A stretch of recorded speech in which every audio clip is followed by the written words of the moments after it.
So here we are again. I've been giving some thought to what this is, and do I want to continue doing this? I think I'm going to continue to do this, not in any particular cadence or with any particular purpose in mind. Which is to say, I mean, I see people out there who have a this is the so and so first name last name podcast. That is, at least at the moment, that is definitely not what this is. Uh, because I think because I'm Gen X and I predate the digital world, even though I was a very early adopter of it. The entire commodify yourself culture still feels very weird to me, and the thought of making myself into episodes at the moment is very strange. This is decidedly not a podcast. At the same time, I'm not a streamer. Is this live? Do I regularly go live? What would I do on a live stream if I went live? So I feel like I can't call myself a streamer. I don't sit around and play games online. This is a vlog. It's like which is an extinct genre, I know. But so is blog, right? And I mean, secret be told, I have probably one of the oldest blogs on the internet. Like I have posts from the 90s still on my blog. This is a long time ago, in case you're not fast with math. Um, and that's been sort of continuous until the present. So I mean, that's like 25 plus years of vlogging. So this is a vlog, even though vlogs are dead, because I just get on and I talk about stuff. So that said, that's that. Beyond that, I was watching a video from, because as is my want, right? I watch a lot of YouTube. It's very entertaining, right? I'm not I'm not sold as to have missed out on that fact. And especially I do watch like a decent amount of sort of gaming YouTube.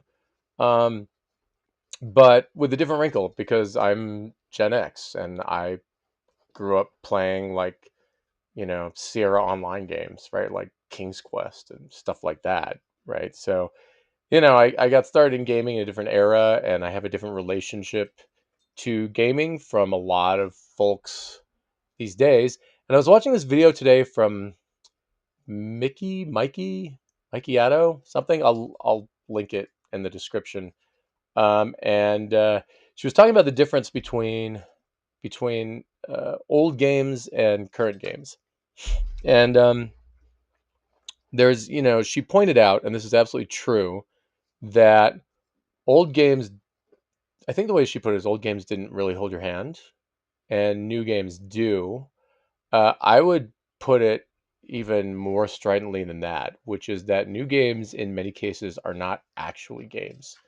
They are like digital interactive storybooks, right? This was a genre of thing when CD-ROM first came out. Not a lot of people will remember this, but there was suddenly this format of removable media that held 650 megabytes, which back in the day was like an infinite amount, right? It's like more storage than you know what to do with. Whatever are we going to do with it, right? And this is the era of pixel art.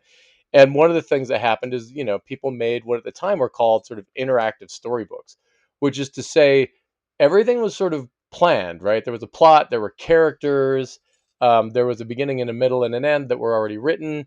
And your job was kind of to start this application and consume the media, and in so doing, sort of push the media along and consume it as you go until you reach the end. And it was to us at the time, this was a separate genre of thing, right? Like a game was a thing where you could lose, right? In some sense, right? Where you had to struggle and employ strategies, and there was some field of openness about your action, right? There's sort of all the things that you associate with games. And this thing, digital storybooks, digital novels, interactive, interactive media, this was a separate thing. And these days, I mean, they're sufficiently complex that I think the lines have been a little blurred, and probably legitimately so. But there are a lot of, one of the reasons I'm not so into most of the new games, the current games, is that they feel a lot to me like those old interactive novels, which is to say, well, this story is already written, and in fact, my path through the game is already written. So there's not a lot. There's not like decision making. There's not strategy for me to employ. There's not, I can't sort of go off and follow quests or my own interests or play the game my way. It's more like the thing is just telling me do this here and do that there. Go to A and then go to B and then go to C. And each time you go to these places, it's like now press X. Now press, now press this. Now press that. And it comes down like the only thing in some cases that it feels like is open to me is to get the timing right. Like it's just checking my twitchy reflexes of my fingers. And the rest is kind of done for me. And I struggle with these newer games, and my kids would tell you this too. Sometimes we play games together. I really struggle because I'm like, this is like a movie, but instead of just playing me the movie, they're making me work for it. Like if it's all done, if it's all written, if there's nothing to solve, if there are no choices to make, if it's just a show, like don't make me work for it. Don't make me be a hamster at a hamster wheel or a rat with a lever and work to get there. Just show me the freaking movie, right? Just give me the story if it's already written, right? And I think that is the difference between a lot of the older games and a lot of the newer games is that and I think there are some games that sit on the boundaries, right? So like the FromSoft games. And one of the problems people say they have with FromSoft games is that maybe they don't know what to do next, or the quests are really hard to follow. And that's kind of by design. Like that's a callback to the older games and the way that there were objectives, broad strokes, right? They were in the manual. Games had the manual. Like here's what you're supposed to do. Here's your goal, and here are how the controls work. But then a lot of it was left up to you, right? How are you going to get from A to B? And it was up to you to make mental maps rather than use a map in the game, and to remember where things were and which characters had what things, and to figure stuff out, right? I need to open this door. What do I need to open this door? I don't know. It doesn't tell me. It doesn't tell me where to go. It doesn't tell me what I need. It just tells me the door is locked. Try something. Well, what do you try? You have a whole game, right? You go explore the game and try to figure out what it is that you need to unlock that door. That's what's missing from modern gaming. To answer, sorry, Mickey, I don't know how you say your name, but to answer your question, what was it like? Because she poses this question like, how did people handle this? Did they get stuck? Um, was there like a poverty of games and you just focused on that one game relentlessly until you figured it out? Yes, we got stuck. No, we did not just get stuck in one game all the time. I mean, usually, it was like today, right? You play games, you like games. There was more than one game on the market. You would have several games. You would be like routinely, you would be stuck in all of them. And if your friends also played games, then this would be like the topic of conversation at school. Everybody, one of the things that's different now is that we played games looking over each other's shoulders. Like we were all sitting in a circle, right? Sometimes fighting over the controller. Like, here, give me the controller. Hold on, hold. I have an idea. Here, give me that. Give me. Let me try something. Let me try something. Classic phrase. I don't know how many times that phrase came up, right? And this thing got passed around, and you're all sitting because it's the equipment was expensive. It was like the one like upper middle class kid in the circle of friends who really had the good gear, and everybody just went to that house, right? And the online gaming wasn't a thing, so you're all sitting in a circle, and you're all like all day like Saturday and Sunday. Like by the end of the weekend, like the computer or the console is covered in pizza, and so are all of you, and your parents are upset because you've burned like 2 whole days just sitting in front of that box, and you're all still sitting there going like, let me try something. Hold on, I got an idea. Let me try something. And that's how it was, right? And so, but you were stuck like a good portion of the time because you didn't know what to do next. That was the trying something, right? You were always working on it, and you're working on it collaboratively in many cases. And then you would have to go to school, and you go to school, and what do you talk about at lunch, right? You're all still brainstorming about, you all know because you're friends and you hang out together. You all know like the 3 or 4 games that you're playing right now, and that you're stuck in as a group, and you're still coming up with ideas, right? You're sitting there at lunch eating your like sandwich out of a baggie, and you're like, hey, wait, I got an idea. What if we? And then you would just run off some proposal, right? Go here on the map, try that with that character, try this with that object, whatever, and everybody would know what you're talking about because they, just from context and from the fact they're all playing the same game, they or games, they know immediately which of the 3 or 4 games you're talking about. And then, sometimes when somebody, it would be like sometimes people are like, nah, I tried that. No, do you remember we tried that Saturday?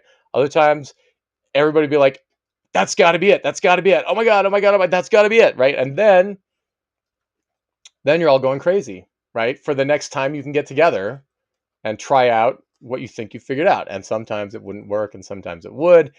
And, to modern gamers, I think that sounds crazy that like you would be stuck for, sometimes like 3 or 4 friends who invested lots of weekends in this would be stuck for 6 months, 8 months, whatever in a game.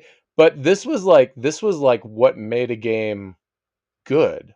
I don't know if I can explain that, but at least in my circles of friends, it was like that was the mark of a really clever game that you were stuck, and it's like 6 months in and it's so hard and you're stuck, and you haven't progressed that far in weeks, and at the same time you can't stop playing. You're dying to play again, right? That was like, oh my gosh, this is an amazing game because it's beating me senseless. It's totally got the best of me, and also every waking moment we're all thinking about it, talking about it, and every weekend we have new stuff to try. And then when something did work, when you got unstuck, when you found the solution to one of these, semi-infinite number of problems in a game that you're playing. And this was true of like every game, like action games, adventure games, whatever, right? They all, because they didn't tell you here's what to do next, here's how to do it. Press this button at this time, right? When you see the X on the screen, press the X. Oh, your timing was bad. No, it's not. It wasn't like that, right? They didn't tell you, right? And so, you know, you worked on it regardless of the genre, and when you finally broke through a barrier, like in proportion to how long you had been stuck at that barrier, you would be overjoyed, right? So like if you've been stuck with your friends for 6 months on some game and then you figure it out, that is like the level of elation and high-fiving and we rock and this game rocks and oh my god, we have insider guild knowledge. We are now masters of this game. We understand things that are secrets that the world does not have, right? We are among the shamans, right? We know the things, right? And when you finished a game, you and your friends became, it was a thing, right? It was like people were like, "Wow, you beat that game?" Yes, we beat that game, right? And it was like having a college degree, right? It was like this thing that was exclusive that other people could aspire to. It was just different. It was such a different scene, right? And I think you see echoes of it now, although it's kind of become toxic. You can see echoes of that, for example, like in the FromSoft community, right? They're the get good people and the people who get upset, like, oh, they're dumbing it down. Um, you know, in response to various things that were in, say, Elden Ring or what. But I think it's worse than it used to be because people are maybe pining for a time that just doesn't exist anymore. Maybe they don't even know that, and history has moved on, and now it just comes off badly. I don't know. It's not a very considered reflection on that. I do know that it feels toxic now, whereas back in the day it didn't. Right? I think it's maybe, I want to dig into this actually. I think the difference is back in the day, if you and your friends had beaten hard game X and somebody else was stuck in it, you didn't like, you felt smug and satisfied with yourself, but you also wanted to help them, right? You were constantly like, you want a hint? You know, how much help do you guys want, right? And so you felt, on the one hand, yeah, you felt like a little bit like, oh, there's a car outside the window. On the one hand, you felt a little bit like, oh, we are special, right? We are skilled, we are good. um but you didn't, it wasn't like this I hold it over your head thing that it is now, where it's like, and you suck because you didn't get good, right? If you're struggling with the game, get good. The presumption was everybody struggles with the game. It's a hard game. We all struggle. We have struggled to the finish. You can also do it, and you will also be stuck for a good long time in many places. Or if you want a hint, we'll give you a hint, right? It was just much more friendly somehow, and much less, um, competitive isn't the right word, right? These days, it's something more than competitive these days. It's something more like petty for some reason. I don't fully understand why, but I find like the FromSoft community these days to be. I haven't had tons of exposure to it. I only really got back into gaming with Breath of the Wild, and then my next big game after that was Elden Ring. Prior to that, it had been like 20 years, right? And so I'm sort of just getting back into it.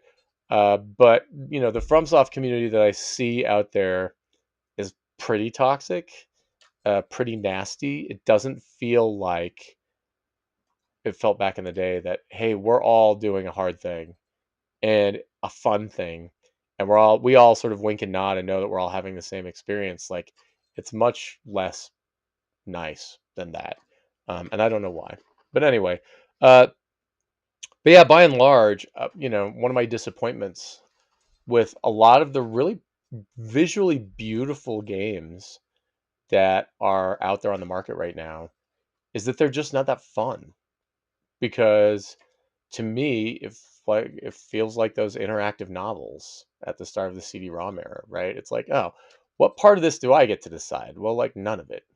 I'm just kind of along for the ride, and the game's like, press a button when I tell you to, go over here when I tell you to, and that's no fun. And the main reason it's no fun is because I can't get it wrong. I can't be stuck. There's no problem to solve. I'm just pushing a story along.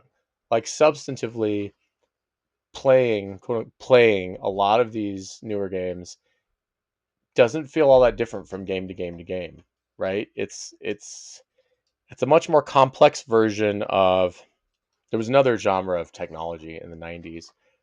This won't even make any sense, but I'm going to use it anyway as a comparison. There used to be these sets, maybe even the 80s. They were probably fading by the 90s. And I think about it. They did it with CDs for a while, but there used to be these sets of like a book and a vinyl LP you could buy, and they came together, and you play the LP, and it's reading the story that's in the book, and then it would do this beep every few sentences. And when you first played from the start of the LP, it'd say like, "Welcome to Storybook X. This is a read aloud storybook. When you hear the beep, turn the page." And so you would be sort of listening to this story, looking at the pictures in the book, and then you would hear the beep as it's playing back, and you would turn the page, and then the person would continue reading, and then you would hear a beep again, and you would turn the page. And it's kind of like a version of being read aloud to, and it's kind of interactive, and that the pictures are changing, but there's not a lot of degrees of freedom there, right? Fundamentally, this is just consumption, right? It's not action. And so that's what a lot of modern games feel like to me, as somebody who grew up, again, like my first games were, I was of that generation that played like the Oregon Trail, the old like green screen monochrome version of the Oregon Trail in school, where like no matter what you do, you die of dysentery 3 moves in, right? And and you're having to play the game via language, right? You're typing in words, but the game has really primitive natural language processing. So part of the game is just figuring out what kinds of phrases or words the game, on this computing hardware with very limited memory and very limited sophistication. How much vocabulary does this game have? Almost none. How much syntax does it understand? Almost none. So it's almost as simple as there's like a database of predefined phrases, but you don't get it, right? It's secret.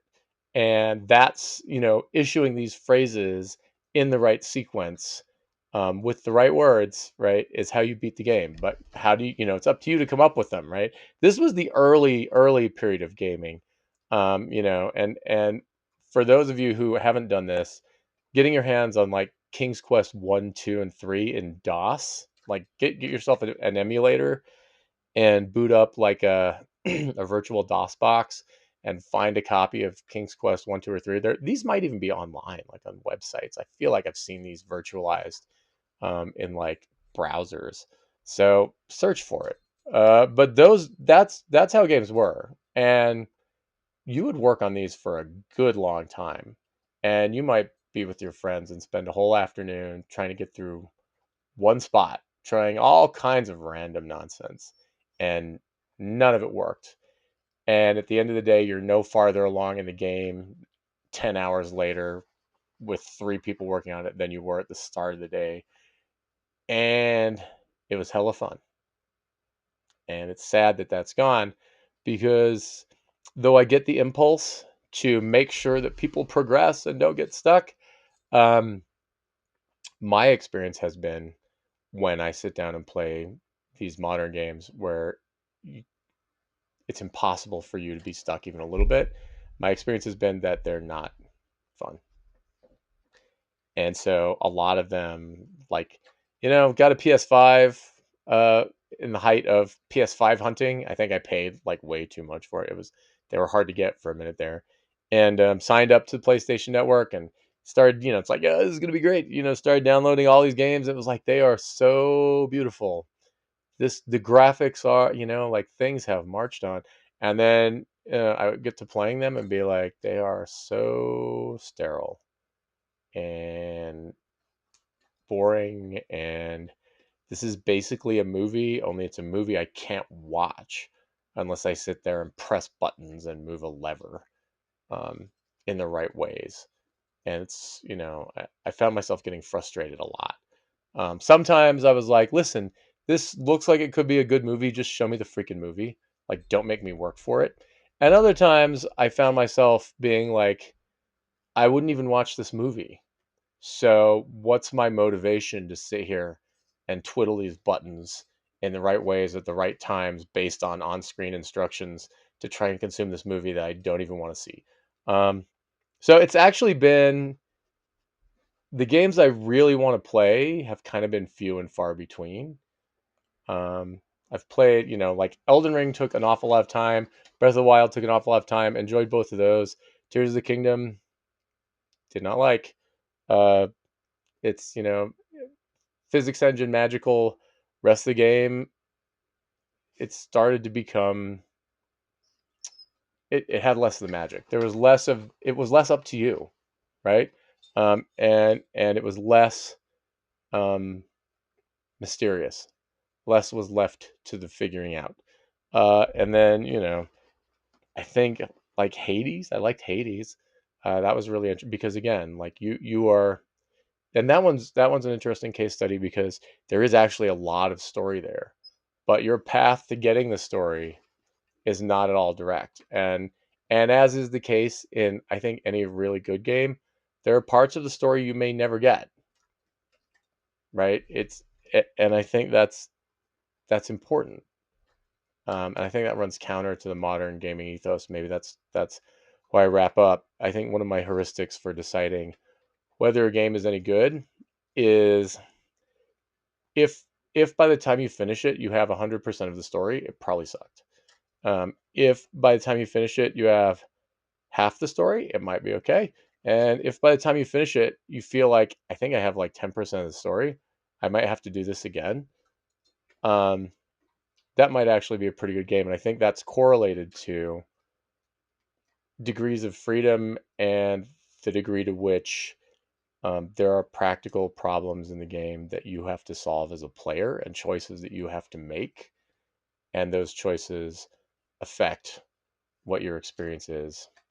Um, and usually, if that's the case, then because it's difficult to make choices, um, and often making choices is an act, not just a decision, that sort of correlates in many ways, though not always, to difficulty and puzzles and figuring things out. I don't know. I'm rambling at this point, but games I tried and didn't really get into.